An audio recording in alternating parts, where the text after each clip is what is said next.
Paytm जर आपण वापरत असाल तर सावधान राहा, कारण आता भारताच्या रिझर्व्ह बँक ऑफ इंडियाने पेटीएम बँकेवरती बंदी घातली.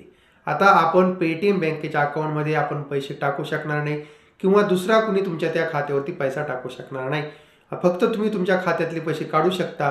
पण आता एक गोष्ट लक्षात घ्या, तर आता तुम्ही पेटीएमवरनं कुणाला पैसे पाठवू शकता.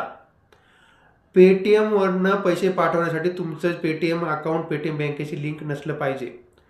पण दुसरी गोष्ट, आता तुम्ही फास्टॅग रिचार्ज करू शकणार नाही, मोबाईल रिचार्ज करू शकणार नाही, इन्शुरन्स हप्ता भरू शकणार नाही, पर्सनल लोनचा हप्ता भरू शकणार नाही आणि तुमचे म्युच्युअल फंडच्या ज्या SIP वगैरे आहेत त्यासुद्धा भरू शकणार नाहीत. इतका मोठा गंभीर परिणाम ह्या पेटीएमवरती झालेला आहे. कारण पेटीएमनं जे काय RBIचे नियम होते KYCचे, त्या नियमांची पायमल्ली केली आणि म्हणून पेटीएमवरती असे निर्बंध आलेले आहेत. तेव्हा सावधान.